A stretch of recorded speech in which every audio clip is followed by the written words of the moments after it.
Gemini Sun and Rising. Welcome to your January 2024 Astro Update. It's Rena here.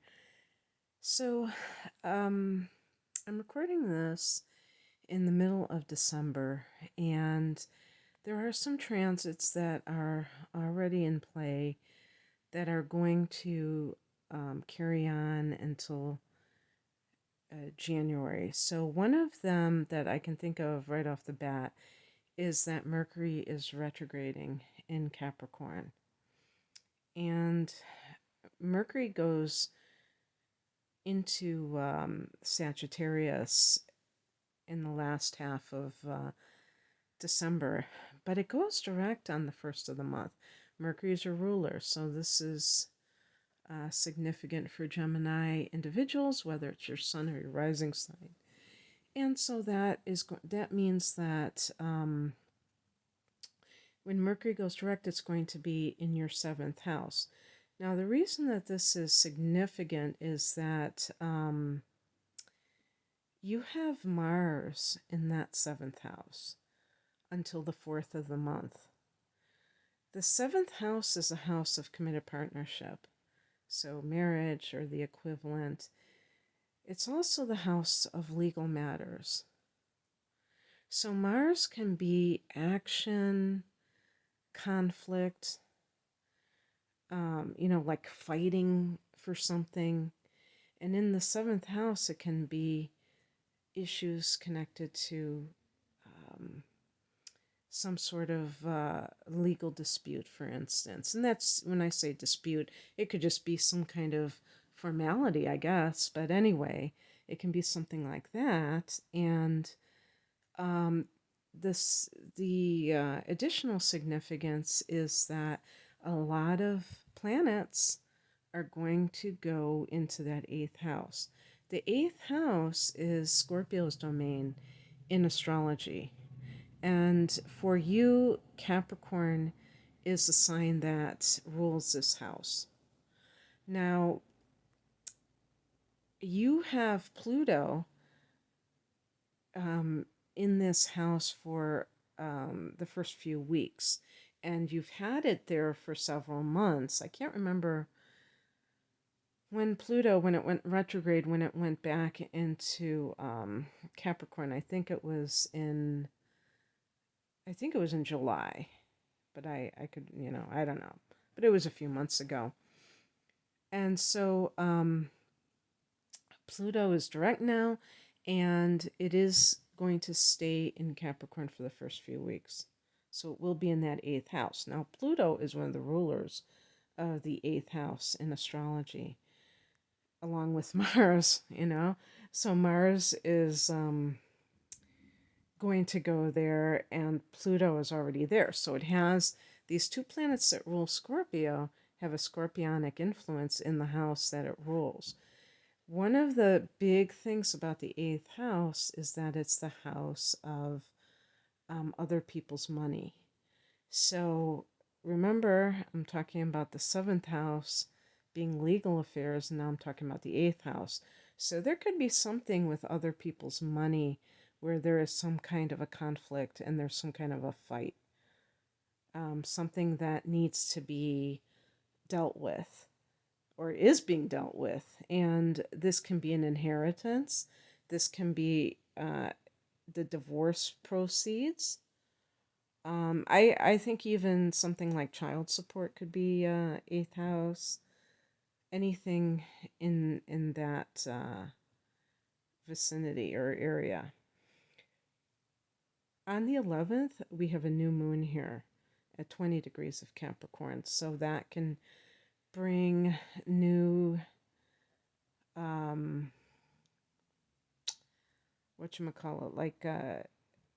new developments. But, one other thing that the 8th house can be is about transformation. So for some people, like shamanism, so some Gemini people, this may be something that you're doing on a personal level. And let's say that a Gemini person got divorced in 2023. And now you are kind of reinventing yourself. That could certainly be with these planets lining up in the 8th house. On the 13th, Mercury goes back into Capricorn. So there's another planet in that 8th house. And Mercury can be paperwork. It can be, like agreements and anything of that nature. And it's going back into the sign it was in when it retrograded. So it's really getting to the point where it's leaving the shadow period, which, which occurs, before and after the official retrograde. And that period of time is also considered part of the retrograde because things can happen there. I've had experiences where the shadow period was more hellacious than the actual retrograde itself. But, truth be told, I've had times where there was no Mercury retrograde at all, and I had technological issues that were up the yin yang, so it's not necessarily related to that either. So anyway, it is in that 8th house as well. It could be studying something esoteric, for instance. That's another possibility. And because the new moon, it's following the new moon by 2 days, so there maybe you're taking a new course on something metaphysical like alchemy, astrology, tarot, and stuff like that. On the 20th, the Sun and Pluto both go into Aquarius, fellow air sign. And for you, Gemini, this is your 9th house. This is the house of your opposite sign, Sag, which is my sun sign. So I am the opposite of you. And this is more harmonious energy, even though it's an opposition. It really, you have the fire. This is a fire house, and it's a mental house, just like your 3rd house. And the Sun and Pluto both going there on the same day, I think is significant. I really see a connection with Pluto going into the 9th house with transforming your life as it pertains to a belief system. And even with long distance travel, that could even be both. If you're studying to be a yoga teacher and you do it overseas or someplace far away, then it makes a lot of sense.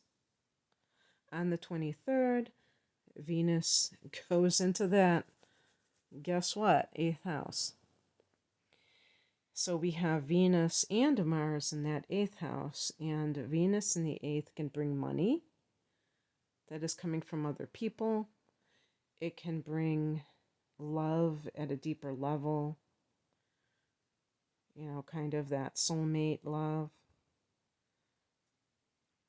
The 25th, full moon at 5 degrees of Leo, sextiling you. This is the house that you rule in astrology, the 3rd house. So this could be some kind of general news that you receive from somebody close to you, maybe siblings. Sometimes full moons can be like seeing somebody for who they are and maybe cutting it off. So if you've been having an inheritance fight, conflict, and usually with inheritances, you're dealing with siblings, right? So if one of them, or maybe more than one, has been less than honest, you might say, you know what, this is the last straw. And sometimes it is what it is. You have to do that, even though you don't want to fight over money. You can feel like something is the last straw.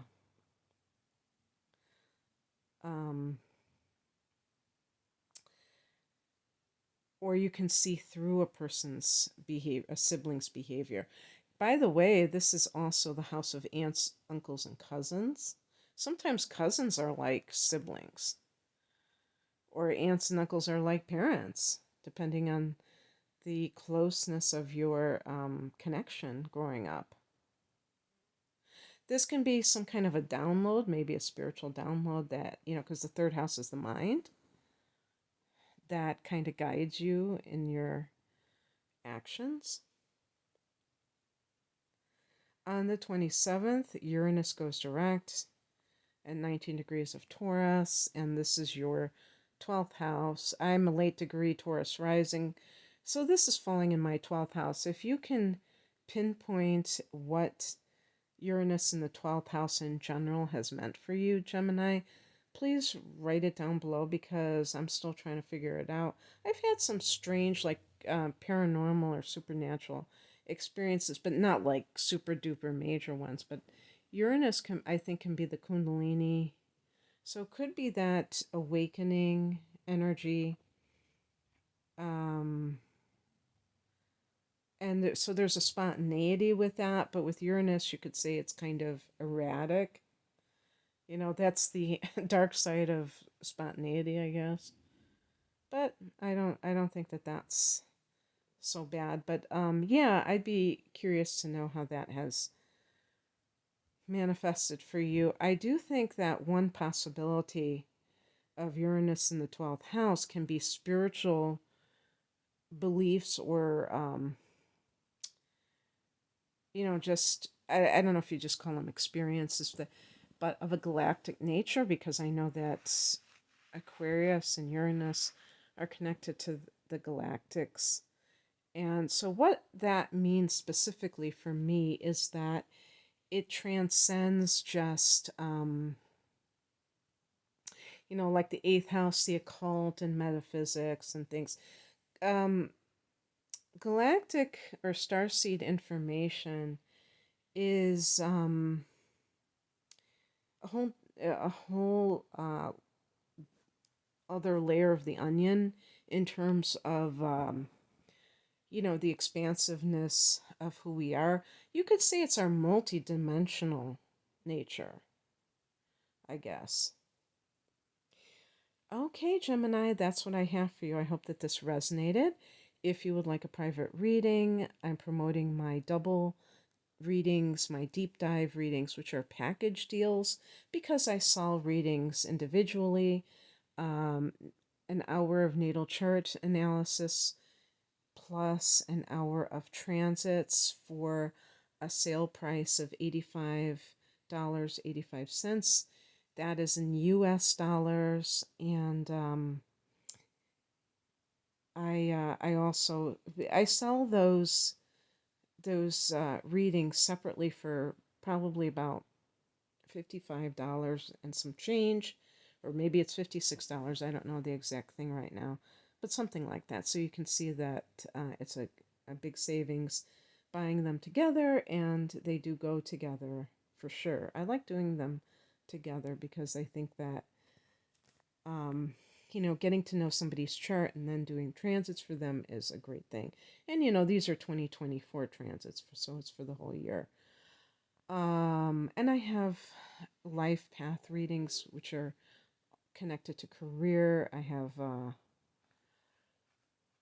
what do you call it? Like love readings, reading a child's natal chart for temperament, understanding them better, motivations and talents, things to promote.